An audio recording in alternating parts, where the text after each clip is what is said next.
है संज्ञा, फिर संज्ञा में है जोड़ रूप ज्ञान, यानी कि स्मृति भी काम करेगी और जो प्रत्यक्ष दिख रहा है वो भी काम करेगा इसमें। इसको जोड़ रूप ज्ञान बोलते हैं कि एक तो हमारी स्मृति में था और एक हमने उसको प्रत्यक्ष देखा, तो हमने दोनों को मिलान करके जो हमने जाना वो होता है संज्ञा। ठीक है। चौथा होता है चिंता, कि हमने जैसे धुएं को देखकर अग्नि का अनुमान लगा लिया कि वहां पर अग्नि अवश्य है, ये होती है चिंता। अभी निबोध होता है अनुमान करना, किसी चीज का अनुमान कर लेना कि जहां पर मुनिराज का कमंडलू रखा है तो वहां पर मुनिराज भी हैं, या जो जान रही हैं वो जीव हैं, कि जहाँ ज्ञान है वहां जीव है, जहाँ उष्णता है वहां अग्नि है, जहाँ शीतलता है वहां पर जल है। तो इसको हमने इस सूत्र को ऐसे संक्षेप में समझा, क्योंकि अभी हम प्रथम अवस्था में, अभी प्रारंभिक अवस्था में हम इसको समझ रहे हैं, तो हम इतना ही समझेंगे इसको, और फिर जब कभी दोबारा आपको कहीं समझने का मौका मिलेगा तो आप बहुत अच्छे से इसको समझ पाएंगे। ठीक है। तो ये सूत्र आपको सभी को समझ आया होगा कि मत देखिए, एक बार आप सूत्र मेरे साथ दोबारा पढ़ लीजिए ताकि आपका सबका ये उच्चारण शुद्ध रहे। 13वां सूत्र आप सभी पढ़ेंगे मेरे साथ साथ। मति स्मृति संज्ञा चिंता विनिबोध इत्यनर्थांतरम, इत्यनर्थांतरम। ठीक है। जब तक आपको शुद्ध नहीं आए तो उसको अलग अलग शब्दों में आप छोटे छोटे टुकड़े बनाकर उस शब्द को कर सकते हो, इत्यनर्थांतरम। ठीक है। तो जब आपको इकट्ठा पढ़ना आ जाता है तो इकट्ठा ही पढ़ना होता है, लेकिन अपने समझने के लिए हम इसके हिस्से कर सकते हैं शब्द के, लेकिन हम बाद में इकट्ठा ही पढ़े। सूत्रों को जिस रूप में लिखा गया होता है उसी रूप में पढ़ना होता है। ठीक है। अब हम 14वां सूत्र लेंगे कि मति ज्ञान की उत्पत्ति के क्या कारण है, कि मति ज्ञान कैसे होता है, इसकी उत्पत्ति के क्या कारण है। इस सूत्र को हम पढ़ेंगे। तद इंद्रियानिंद्रिय निमित्तम, तद इंद्रियानिंद्रिय निमित्तम। ठीक है। तो तद यानी कि जिसकी बात चल रही थी, सूत्रों में क्या होता है कि बार बार शब्द की रेपिटेशन नहीं होती। आचार्य जो है कम से कम शब्दों में सूत्र को लिखते हैं। कहते हैं कि अगर सूत्र में एक शब्द भी कम हो, अर्थ उसका निकलता हो और सूत्र कम हो, तो बोले वो भी एक उत्सव के समान उनको खुशी होती है कि कम से कम शब्दों में वो सूत्र को लिखना चाहते हैं, और उनके सूत्र को लिखने के बाद उसका अर्थ प्रकट हो रहा है अगर, तो उनको बहुत खुशी होती है कि हम कम शब्दों में सूत्र को लिख पाए। ये भी अपने आप को अपनी उपलब्धि मानते हैं। ठीक है। तो तत्, अब इसका संधि छेद करेंगे हम। तत् इंद्रिय अनिंद्रिय, इंद्रिय के साथ जो आ की मात्रा है और अनिंद्रिय दोनों का मिलकर आ की मात्रा जो बनी थी, क्योंकि इंद्रिय में या पूरा है तो इसमें या की एक तो या का आ था, एक अनिंद्रिय का आ था छोटा आ, तो दोनों का मिलकर आ बना था। लेकिन हम जब संधि छेद करेंगे तो तत् इंद्रिय अनिंद्रिय निमित्तम। ठीक है। तो वह जो मति ज्ञान था जो हमने पिछले सूत्र में जिसकी बात की थी, वो कैसे होता है, इंद्रियों से और अनिंद्रिय यानी मन से। अनिंद्रिय मीन्स होता है मन, इंद्रिय पांचों इंद्रियां लेंगे हम, है ना, जो हमारी आत्मा की पहचान के चिन्ह है इंद्रिय, जिससे कि हमारी पहचान होती है। इंद्रिय क्या है, हमारी पहचान है। और अनिंद्रिय यानी कि अनिंद्रिय यानी इंद्रिय नहीं है, वो किंचित मन है, वो किंचित इंद्रिय है। या अनिंद्रिय क्यों बोला जाता है कि वो किंचित इंद्रिय है, पूरी रूप से इंद्रिय नहीं है, इसलिए उसको अनिंद्रिय बोला जाता है। मन को अनिंद्रिय बोला जाता है। कि तद इंद्रिय, तत् इंद्रिय, ऐसे इसका संधि छेद करोगे, तत् इंद्रिय अनिंद्रिय निमित्तम, कि वह मति ज्ञान पांचों इंद्रियों से और मन के निमित्त से होता है। ठीक है। तो ये पांच इंद्रियां और मन जो है ये हमारे मति ज्ञान में कारण है। आया समझ कि पांचों इंद्रियों से और मन से। देखिए आप संधि छेद कर लेंगे तो आप खुद शब्द का अर्थ निकाल सकते हैं। पंडित बेनाड़ा जी हमेशा ये बोलते थे, बोले सूत्रों को पहले सूत्रों का उच्चारण करो, फिर उनका संधि छेद करो, और उनके संधि छेद के साथ साथ आप खुद उसके अर्थ को निकालते जाओ, तो आपको सूत्र बिल्कुल सरल हो जाएगा। ठीक है। तो तब अब एक बार हम इसका सूत्र का उच्चारण फिर कर लेते हैं, क्योंकि अब आप सूत्र का उच्चारण करेंगे तो आपको अर्थ स्वतः ही समझ आएगा। अर्थ समझने के बाद जब हम सूत्र का उच्चारण करेंगे तो आप खुद समझ पाएंगे कि हमने इसमें क्या पढ़ा। तद इंद्रियानिंद्रिय निमित्तम, ठीक है, कि वह जो मति ज्ञान है वो इंद्रिय से, पांचों इंद्रियों से और अनिंद्रिय यानी मन से होता है। बिल्कुल सिंपल सूत्र था ये, बहुत छोटा सा सूत्र था। उसके बाद आते हैं मति ज्ञान के भेद। उसके बाद अब क्या है, मति ज्ञान के कितने भेद होते हैं, किस किस प्रकार से मति ज्ञान हो सकता है। अब हम इस सूत्र को पढ़ेंगे। अवग्रहे हवाए धारणा, अवग्रहे हवाए धारणा। ठीक है, अब इसका हम संधि छेद, अब हम इसका संधि छेद करेंगे। अवग्रह ईहा, देखिए जो ईहा था, ई की मात्रा हा के आ के साथ मिलने से जो ए बन गई थी, तो जब हम संधि छेद करेंगे अवग्रह ही ईहा अवाए धारणा, चार शब्द हैं इसमें, मति ज्ञान के चार भेद बताए गए हैं, अवग्रह, ईहा, अवाए और धारणा। ठीक है, इनको अब हम समझेंगे कि हम कैसे कैसे, अवग्रह क्या होता है, ईहा क्या होता है, अवाए क्या होता है, धारणा क्या होती है।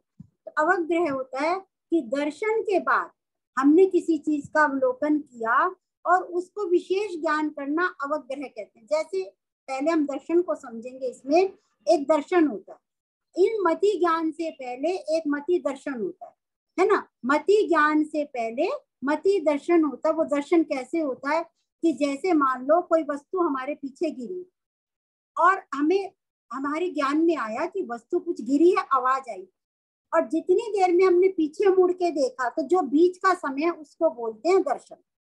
अभी हमें वो चीज नजर नहीं आई, अभी हमने उसकी आवाज सुनी और जब तक हमने पीछे मुड़कर देखा तो जो उसके बीच का समय है वो दर्शन कहलाता है। ठीक है, कि वस्तु की जैसे सत्ता मात्र को ग्रहण करना कि कुछ गिरा, अब उसको जब हमने पीछे मुड़ने की चेष्टा की तो उसके जो बीच का समय है वो दर्शन होता है, और दर्शन के बाद ही मति ज्ञान होता है। ठीक है, पहले दर्शन होता है किसी चीज का, हमें आभास होता है कि कुछ चीज गिरी, और उसके बाद जो है मति ज्ञान होता है। अब उसको अवग्रह को समझेंगे। हमने दर्शन को समझा कि दर्शन को जब तक हम पीछे मुड़ के देखें उससे बीच का जो समय, अभी देखा नहीं हमने केवल अपनी गर्दन घुमाई है, उसके जो बीच का समय है वो दर्शन है। अवग्रह क्या होता है कि दर्शन के बाद जो भी कोई विशेष ज्ञान होता है उसको अवग्रह कहते हैं। जैसे कि हमें कोई सामने चीज दिखी और हमें सफेद सी कोई चीज दिखी, तो हमने कहा कोई सफेद सी चीज है, तो हमने नेत्र कैसे जाना, आंखों से उस चीज को जाना, ये अवग्रह है। कि दर्शन के बाद कोई भी किसी भी प्रकार का विशेष वर्ण देखते और उस वर्ण को देख के हमारे को जो विशेष ज्ञान हुआ उसको अवग्रह कहते हैं। कि जैसे कि हमने अपनी आंखों से कोई सफेद रंग की वस्तु देखी, अभी हमें ये नहीं पता क्या है वो, तो उसको बोलते हैं अवग्रह। इसके बाद है ईहा। ईहा क्या होता है कि अब हमने कुछ सफेद है ये तो हमने जान लिया उसको, लेकिन अब हम जानेंगे भाई ये सफेद वस्तु थी तो क्या थी, तो ये यह है कि अवग्रह से जानी हुई वस्तु को विशेष जानने की जो हमारी इच्छा होती है उसको ईहा, ईहा मीन्स इच्छा ही होता है, ईहा का अर्थ भी इच्छा होता है। तो अवग्रह से ज्ञात पदार्थ में विशेष जानने की इच्छा को ईहा कहते हैं। ठीक है। अब जैसे हमने सफेद वस्तु में अपना अनुमान लगाया कि सफेद वस्तु जो है ये या तो कोई बगुला है ना, या तो कोई बगुला है ये, या पताका है, या हमने कोई भी चीज को देखकर मतलब दो चीज उसमें से देखी भाई ये सफेद रंग की, या तो कोई वस्तु बगुला भी हो सकती है या कोई पताका सी खड़ी हुई है, भी क्या है ये ईहा है। मतलब इच्छा जाने हमने कि अब क्या है, उस वस्तु के स्वरूप को जानना चाहते हैं। पहले हमने केवल वर्ण देखा, अब हमने ये उसमें से अनुमान लगाया या तो ये हो सकता है या ये हो सकता है। जैसे रस्सी देखते हैं हम, तो रस्सी को देख के कहते हैं तो रस्सी है या सांप है ना, तो हम दो चीज का अनुमान लगाते हैं, वो ईहा होता है। उसके बाद होता है अवाय। अवाय क्या होता है कि जैसे हमने फिर उसकी विशेष कुछ आकृतियों को देखा, हमने कुछ विशेष चिन्हों के द्वारा जो वास्तविक वस्तु का निर्णय होना है उसको अवाय कहते हैं। कि विशेष चिन्हों के द्वारा यथार्थ वस्तु का निर्णय होने को अवाय कहते हैं। जैसे कि अब हमने देखा कि वो फड़फड़ा रहा है, कि उसके पंख फड़फड़ा रहे हैं। पहले हमने क्या देखा था, कोई सफेद वस्तु है, फिर हमने अनुमान लगाया था कि ये बगुला है या पताका है। अब हमने जब उसके पंख फड़फड़ाते देखे तो हमें ये अवाय हो गया, हमें ये निर्णय हो गया कि ये बगुला है। ठीक है, तो उसके चिन्ह को देखकर हमने बगुले का निश्चय कर लिया। उसके बाद है धारणा। अब हमें हमारे क्या है कि दिमाग में बैठ चुका है कि भी जो फड़फड़ाता है, जो सफेद होता है, जिसका ऐसा आकार होता है, वो बगुला होता है।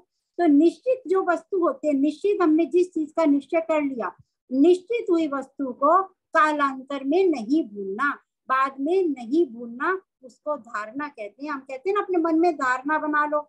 जब हम ध्यान लगाते हैं, मनीषा जी आपको बोलती है कि अपने मन में धारणा बनाइए, मतलब निश्चय कर लीजिए आप, तो उसको बोलते हैं धारणा। कि निश्चित हुई वस्तु को कालांतर में नहीं भूलने को धारणा कहते हैं। तो इस प्रकार हमने मति ज्ञान के 4 भेद समझे। तो इसको हम दोबारा समझेंगे क्योंकि ये सूत्र जो है बहुत बारीकी से सूत्र समझने का है। हमें कोई जल्दी नहीं है, पर आप लोगों को सबको समझ आना चाहिए कि मति ज्ञान के 4 भेद। उसमें हमने 4 भेद में समझा अवग्रह, हीयः, अवाय और धारणा। सबसे पहले अवग्रह में कि सर्वप्रथम जानना। अब इसको छोटे छोटे रूप में आपको बताएंगे हम कि अवग्रह क्या है, कि सर्वप्रथम जानना। बस उसके वर्ण को देखा हमने, रंग को देखा, तो सर्वप्रथम जानना। उसके बाद इहा यानी इच्छा होना, अभिलाषा होना, ये क्या है ना, ये अभिलाषा होना या इच्छा होना, ये इहा। फिर होता है अवाय। अवाय में क्या है, निर्णय होना। अवाय का अर्थ यानी कि निर्णय। और धारणा है भूलना नहीं। इनको मैं चारों को एक बार और बोलूंगी, आप बेशक लिखना चाहते हैं तो आप चारों को लिख लीजिए छोटे छोटे शब्दों में, ताकि आपको भूले नहीं। अवग्रह का अर्थ है सर्वप्रथम जानना। इहा का अर्थ है इच्छा अथवा अभिलाषा। अवाय का अर्थ है निर्णय और धारणा का अर्थ है भूलना नहीं। ठीक है, तो हमने इन चारों को हमने उदाहरण से जाना कि किस प्रकार से अवग्रह होता है, किस प्रकार से यह होती है। अवग्रह में केवल उसके रंग को देखा जाता है। फिर यह में इच्छा होती है कि ये क्या है, हम उसमें अनुमान लगाते हैं कि ये हो सकता है या ये हो सकता है। अवाय में हम निर्णय कर लेते हैं और धारणा में हम जब वो निर्णय हो जाता है फिर कभी उसको भूलते नहीं। हमारा जो संशय खत्म हो जाता है, उसमें कोई संशय नहीं होता, कोई भूलना नहीं, तो वो होता है धारणा। ठीक है, तो चारों शब्दों को हमने इसमें समझा और उसको बाद में कालांतर में उसको कभी नहीं भूलना, ये धारणा होती है।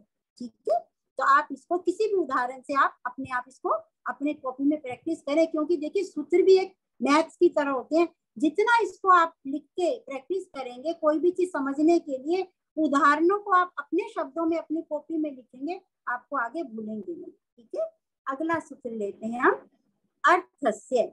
हमारा समय हो गया है, 7:28 हो गए हैं, तो अब हम कर लेंगे क्योंकि अब समय भी हमें बोल रहा है कि आप आगे नहीं लो। तो यहीं पे हम इस क्लास को विराम देते हैं और कल हम आपके नया सूत्र लेकर आपके सामने फिर उपस्थित होंगे।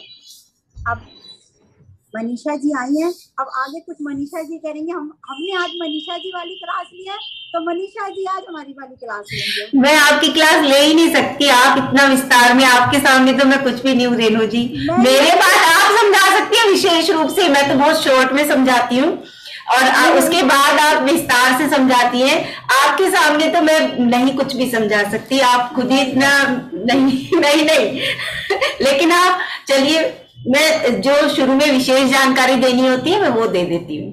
ठीक है ना, क्योंकि देखिए इतने विस्तार से रेणु जी ने आपको समझाया, इतने अच्छे तरीके से एक एक शब्द का अर्थ उन्होंने इतने सारे उदाहरण के साथ आपको समझाया है। ठीक है ना, तो मैं बस एक विशेष जानकारी जो कि होती है, फिर उसके बाद प्रश्न उत्तर का रहेगा कि आज किसका प्रश्न है। ठीक है, तो देखिए जैसे हमारी भाषा की इनकी टीकाओं की बात चल रही थी कि अलग अलग टीकाएं लिखी हैं बहुत सारी, क्योंकि देखिए इसके ऊपर जो विशेष है वो टीकाएं ही है कि इसमें इतनी सारी टीकाएं लिख चुके हैं, इतने सारे आचार्य है। तो कल हमने बताया था विद्यानंद जी ने कैसे कैसे टीका लिखी है कि उन्होंने दोनों पक्ष रखे, उमा स्वामी जी का भी और अपना भी। आज मैं बताऊंगी कि ऐसे, और वे तो आचार्य थे बड़े बड़े, ऐसे बहुत सारे पंडित भी हुए हैं जिन्होंने इसके ऊपर टीकाएं लिखी हैं। तो कुछ पंडितों के नाम मैं आपको बताना चाहूंगी, मतलब जो बहुत उच्च कोटि के पंडित हुए हैं। ठीक है, जैसे कि पंडित जयचंद छाबड़ा जी थे, उन्होंने इस पर भाषा वचनिका नाम की टीका लिखी है, पंडित जयचंद छाबड़ा जी ने। ठीक है, फिर उसके बाद हुए हैं पंडित सदा सुख जी, जिन्होंने भी इस पर भाषा वचनिका नाम से ही टीका लिखी है उन्होंने भी। उसके बाद हुए हैं पंडित जगरूप सहाय, जिन्होंने इस पर टीका लिखी है। और फिर हुए हैं पंडित कैलाश चंद्र, इसी तरह से पंडित फूलचंद जी, और जो बहुत ज्यादा फेमस है, जिनके साहित्य प्रथमानुयोग के अधिकतर हम सभी पढ़ते हैं, वो है पंडित पन्नालाल साहित्याचार्य जी। देखिए, जितने भी हम शास्त्र जी पढ़ते हैं, चाहे वो आदि पुराण हो, चाहे वो पद्म पुराण हो, चाहे वो हरिवंश पुराण हो, जितने भी पुराण है, जितने भी पुराणों की रचना हुई है, वो पंडित पन्नालाल जी साहित्याचार्य जी के द्वारा हुई है, और जिसको ही हम सबसे ज्यादा पढ़ते हैं। तो इस प्रकार से पंडित पन्नालाल साहित्याचार्य जी ने भी तत्वार सूत्र के ऊपर टीका लिखी है। ठीक है, तो ये कुछ पंडित हुए हैं जिन्होंने इनके ऊपर टीका लिखी है, वरना बहुत सारे और भी हुए हैं पंडित, लेकिन ये विशेष रूप से हुए हैं। ठीक है, तो ये थी एक विस्तृत जानकारी, छोटी सी इनके ऊपर विशेष जानकारी। और अब इसके आगे जो हमारे सूत्र हैं वो कल चलेंगे, और अब समय है प्रश्न लेने का। तो रेणु जी आप बताइए। प्रतिभा जी को ही लेते हैं। प्रतिभा जी ठीक है। जय जिनेन्द्र दीदी, आपने शायद मेरे मन को पढ़ लिया। कल ही मैंने सोचा था कि मैं कुछ सोच लूं, हो सकता है मेरा आज नंबर आ जाए। तो मैंने सोचा हुआ है कि हमें अपने जीवन में गुरु को कैसे बनाना चाहिए। हमने सुना हुआ है कि जीवन में एक गुरु होने चाहिए अपने, तो उनको हमें कैसे बनाना चाहिए, हमें क्या करना चाहिए जो हम उन्हें अपना गुरु बना सकें। जैसे बताइए। जैसे मनीषा दीदी के भी गुरु हैं, आपके भी होंगे, मेरी भी इच्छा हुई मैं भी कोई एक गुरु बनाऊं, तो कैसे हम उनको बनाएं। बताइए, रेणु जी देंगी इसका उत्तर।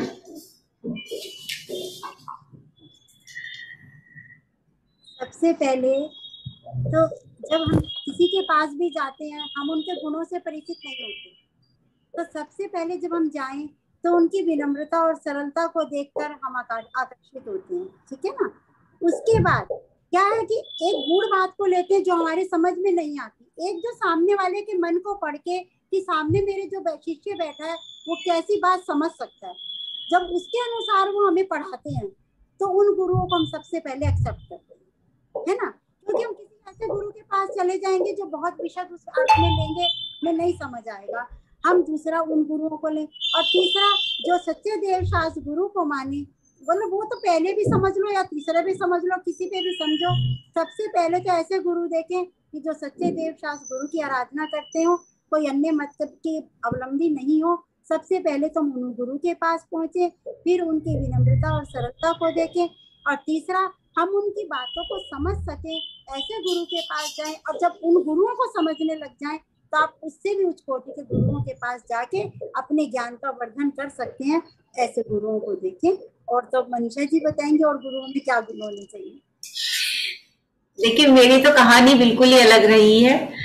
मुझे तो लगता है कि जब मैंने स्वाब सागर महाराज जी को फर्स्ट टाइम देखा था, छमावनी का दिन था और बलवीर नगर वो आए थे, तो मैं दर्शन करने गई थी। तो मैं तो मतलब देखने के बाद ही मुझे बस ये हो गया था कि हाँ, मुझे इन्हीं को गुरु बनाना है, और मैं लेकर ही गई थी गोला, और मैंने बस वो तुरंत ही चढ़ा दिया था कि मुझे तो बस आप ही को गुरु बनाना है, क्योंकि मैं बहुत टाइम से गुरु ढूंढ रही थी कि कोई गुरु हो। और मुझे तो लगता है कि मेरा ये कुछ पिछले जन्म का कनेक्शन था, क्योंकि किसी को देखने के बाद, और उस वक्त मुझे ऐसी अनुभूति हुई थी अंदर से, जैसे कि जब तीर्थंकर प्रभु का जन्म होता है तो नारकीय जीवों को भी थोड़े से सुख का आभास होता है। तो जब मैंने उनके प्रथम दर्शन किए तो मुझे उसी वक्त ऐसे ही सुख की अनुभूति हुई थी।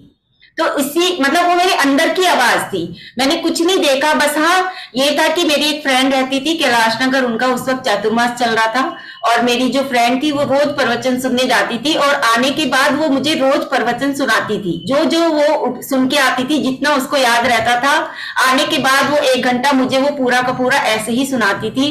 तो वो 2 महीने जो मैंने उनके प्रवचन सुने, उनकी वाणी को सुना अपनी फ्रेंड के माध्यम से, अपनी दोस्त के माध्यम से, तो उसके बाद जब मैंने उनके प्रथम दर्शन किए तो मेरे अंदर से बस ये आवाज आई कि इनको ही गुरु बनाना है, मुझे किसी और को नहीं बनाना। तो मेरी तो ये अनुभूति रही है। इसके अलावा मुझे शास्त्रीय भाषा नहीं आती कि ये देखो वो देखो ये करो वो करो, बस हाँ मैंने अपने अंदर की आवाज सुनी थी। और देखिए शायद मेरे अंदर का चुनाव बहुत अच्छा था कि सौरभ सागर महाराज जी जैसा गुरु नहीं मिल सकता, बिल्कुल नहीं मिल सकता। शुरू में बहुत दिक्कत हुई समझने में, क्योंकि वो बहुत सख्त हैं, बहुत ज्यादा सख्त हैं। वो एक जैसे सख्त टीचर होते हैं ना, ऐसे हैं वो, और उनको समझना बहुत मुश्किल है। लेकिन जैसे जैसे जैसे जैसे समय बीतता गया और उनको समझने का प्रयास किया तो तब लगा कि नहीं, वो बिल्कुल नारियल की तरह हैं, बाहर से एकदम से कठोर हैं और अंदर से बहुत ज्यादा कोमल हैं। तो इस प्रकार से देखिए, गुरु को समझना भी 1 या 2 मीटिंग में नहीं हो सकता कि आप एक बार देख के ही कुछ भी समझ लें। अगर किसी पे एक तो विश्वास करें सबसे पहली बात, और फिर उस गुरु पे मतलब आस्था रखें, पूरी विश्वास की उन्होंने जो बात कह दी वो पत्थर की लकीर है, ऐसा सोच के चलेंगे तो फिर उसके बाद ही तभी हमारा भी कल्याण हो सकता है। मेरा ये अपना पर्सनल अनुभव रहा है। शास्त्र की भाषा मुझे नहीं आती, तो इसलिए मैंने रेणु जी से कहा था कि वो समझाएं शास्त्र के अकॉर्डिंग, और मेरा जो अनुभव है उसके अकॉर्डिंग मैंने आपको बताया।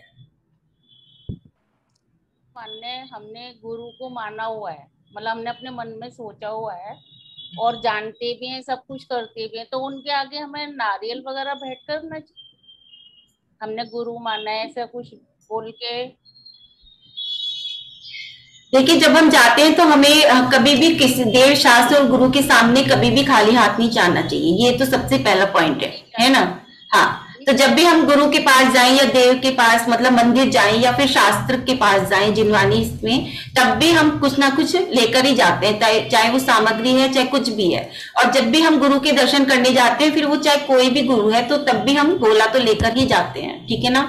लेकिन यदि आप किसी पर्टिकुलर गुरु को गुरु ही बनाना चाहते हैं तो आप उनसे कहेंगे तो ना, अपनी विनय तो रखेंगे एक गोले के माध्यम से कि हम आपको गुरु बनाना चाहते हैं, इस प्रकार से। थैंक यू दीदी, थैंक यू, बहुत अच्छा जवाब। कल ही मैंने सोचा हुआ था कि मैं एक प्रश्न सोच के रख लूं, शायद मेरा नंबर बिल्कुल। तो मेरी भावना पहुंच गई रेणु दीदी पूरी स्क्रीन पे आज आप हाईलाइट थी, क्या बात थी पता नहीं। अच्छे और बहुत अच्छा पढ़ा रहे हो आप, बहुत समझ में आ रहा है। मैं तत्काल सूत्र 3-4 बार पढ़ चुकी हूँ, पर एकदम से समझ में आता नहीं है। नहीं आएगा, बार बार अभ्यास करते हुए जरूर आएगा। आप बार बार अभ्यास कर रही हैं, आपको जरूर समझ। हाँ, जिनवाणी चैनल पे भी बहुत अच्छी क्लास आती है, प्रणम सागर आती है उनकी। हाँ, लेते रहिए, आप उनकी भी क्लास लेते रहिए, आपको अभ्यास होगा तो बहुत अच्छा समझ आएगा। बहुत सरल है, मुश्किल नहीं है, लेकिन जब तक समझेंगे नहीं तब तक।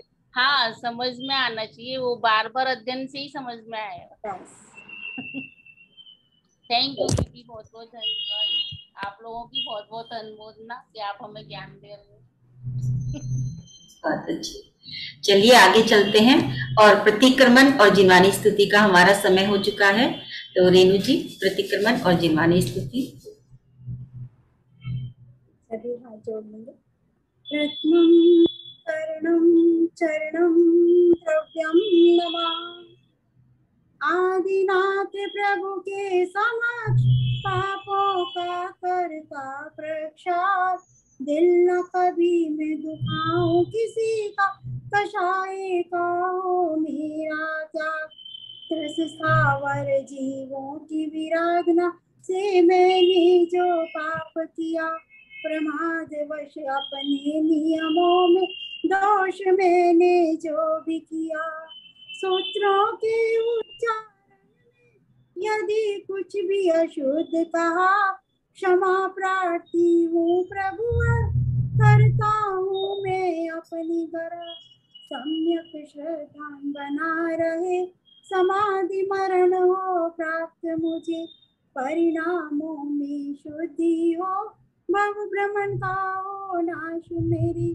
परिणामों में शुद्धि हो, भव भ्रमण का हो नाश मेरी, भव्य भावना जगा हृदय में, जीवन मंगल में कर दो, हे जिनवानी माता अंतर ज्योति में कर दो, जिन वाणी का सार है वेद ज्ञान सुख का, जो अंतर में धारते हो जाती भाव पा।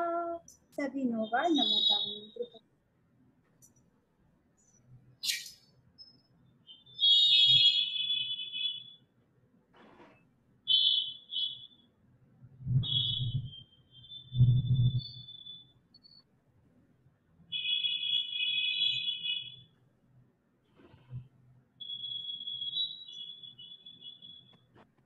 जय जिनेंद्र। जय जिनेंद्र, जय जिनेंद्र। सभी